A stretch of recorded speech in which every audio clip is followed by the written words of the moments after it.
welcome to Exotic Gardening UK, Yorkshire Kris Weekly. And on this week's episode, we'll be looking at September jobs for the exotic garden.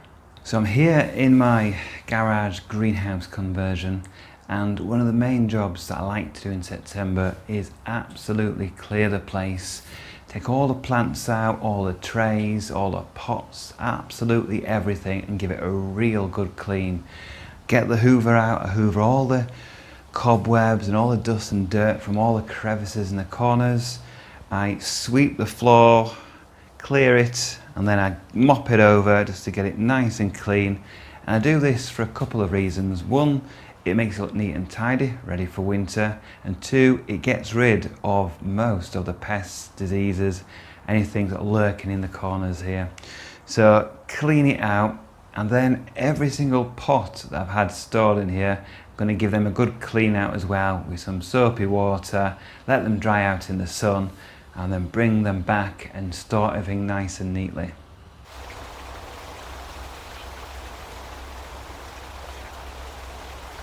Another job I like to do in September is take stock of all the materials I'm going to use for overwintering plants.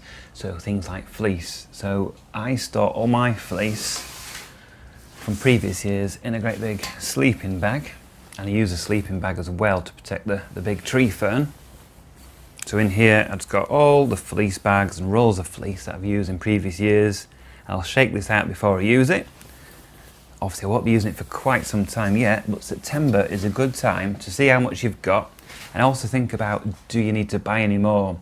Because if you're buying things like winter protection in summer or September, then it's going to be cheaper if you're buying it from places like Amazon.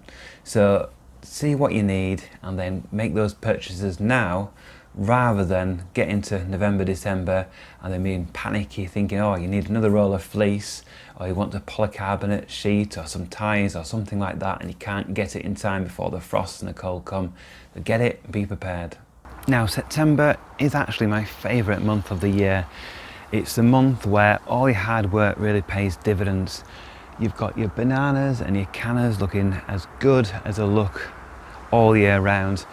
They've got the biggest leaves, they're flowering, or in this case Cleopatra is just about to flower, and things like the colocasia are producing their biggest leaves. So September, the garden can look at its absolute best.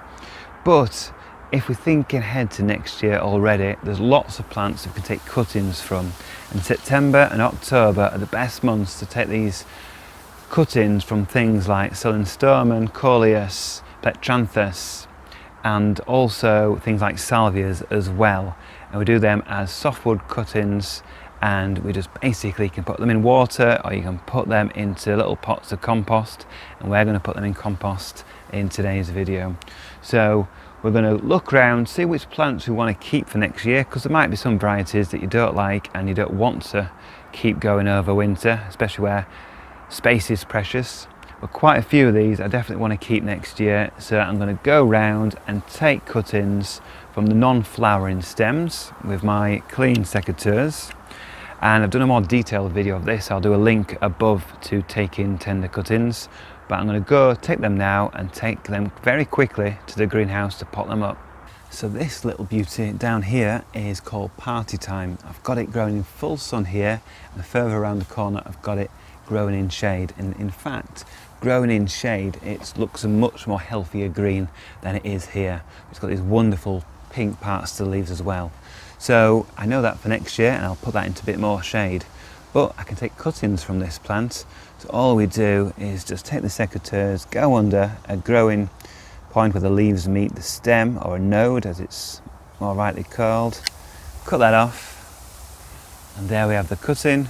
We just snip off the lower leaves, snip off these leaves, and there we have a wonderful cutting. And we'll quickly now get that into some potting compost and give it a good water, and then straight into the propagator with bottom heat. So I've mixed my peat-free compost with perlite in the wheelbarrow, give that a really good mixture, and that's nice and airy and allows water to drain through nice and easily, and it has lots of air which really promotes the rooting process. And then I've got my washed out recycled pots, filled it with that mixture, and I've just pressed it down slightly just so it doesn't have too much air in it. And then I've got my cuttings that I'm going to place around the edge of the pots. I just want to show you one quick thing. I did cuttings from that party time, and I was saying I grew it in 2 places. Well, these are the cuttings of the plant that I showed you earlier on, and these are sort of the pale green and pink. And these are the cuttings we've got from the shade, so you can see the difference in colour there. It's quite startling. So the ones in shade are much better. So next year I'll be growing this in more shade.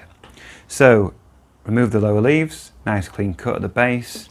We just get our pot, and then we just either use a little dibber, or this is not too compressed, just put them down the side of the pot like so, and you can get quite a lot of cuttings in one pot, because what you want to do is maximize your space over winter. You don't want to have loads of pots of individual plants in, because it means you'll need more space. And I also talked about doing this in September. I've waited until October and until the first frost, and if you leave it too late, then these will blacken off and you can't take cuttings from these very tender plants. So to go on the side of caution, it's good to do this sort of in September. So they can go around the edges. I've got 4 in there. I'll just stick a 5th in just there. And then have your water ready. Give that a really good watering, so the compost is nice and soaked. And then that can go straight into the propagator, and it needs bottom heat to get it rooted to begin with. Although it's still warm in September, I'm going to put in the propagator at 21 degrees just to get these rooted quickly. Like I said, you can root these in just water as well rather than compost, and then transfer it into a pot.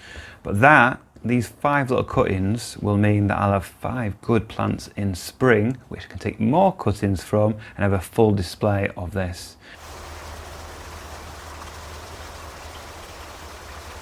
Now as we move into September, caladiums start to decay and not look too good, and they naturally do have a dormant period, and it coincides with our winter when temperatures do drop. So these want to be kept warm really. So when we move into September and October, nighttime temperatures will be dropping below 10 degrees, and these basically go dormant. I've still got one nice leaf here and a new little leaf trying to grow and a little pup, but the main big leaf here you can see is already decayed. So it's time to dig these up. So just go around and pull that up, should be quite easy. And then this is the roots and also the bulb or tuber here, and we need to dry store this, but it has to be warm over winter. So we'll dry this off in the greenhouse for a day or 2, cut off all the foliage, and when it's dried out it'll go into a box with some newspaper and kept in the house, because it needs to be kept ideally around room temperature of about 20 degrees. So it's very different from a lot of plants that we dry store, which are kept cool so they don't start growing. If we leave this sort of under 15 degrees, it will probably rot off. So we need to keep this dry and warm over winter before we can replant next spring.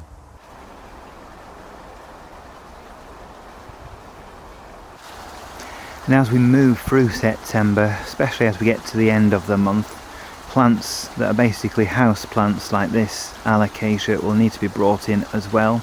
Not because we'll get frost in September, or extremely unlikely to get frost, but because we'll have low nighttime temperatures, and plants like this alocasia will basically go dormant, and they'll go dormant before you know it in some cases. And if they go dormant, they're quite hard to restart into growth again. So plants like this alocasia, bromeliads that are on my tree ferns, and any true house plants that are tropical will need to be brought in September as well.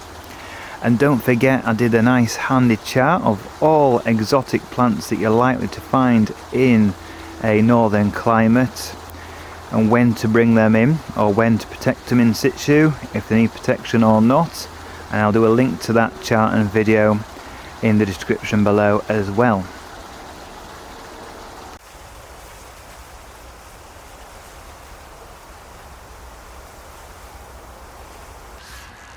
Now I don't want to turn this September video into an overwintering winter video because there'll be plenty of those coming up, and I've done plenty of those in the past, and there's lots to really enjoy in the garden in September. Like I've already said, it's my favourite month of the year when everything's looking at its biggest and best, including this wonderful ginger. This is Hedychium forestii.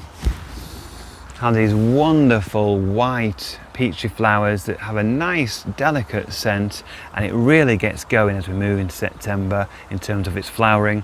Its huge broad leaves look great from June onwards. Really robust, easy going ginger. Probably my favourite one that I have all over the garden because it's so simple to grow and doesn't need any winter protection other than you might want to put a bit of mulch over it. So things like this are coming into their own, and as I look around there's loads of other plants looking absolutely fantastic. So what I would say is, on those nice dry days in September, it's nice and warm still, just sit back, relax in your garden and admire all your hard work that you've had throughout the season. Thank you for watching this edition of Exotic Gardening UK. Join me next week, we'll be doing more in the garden.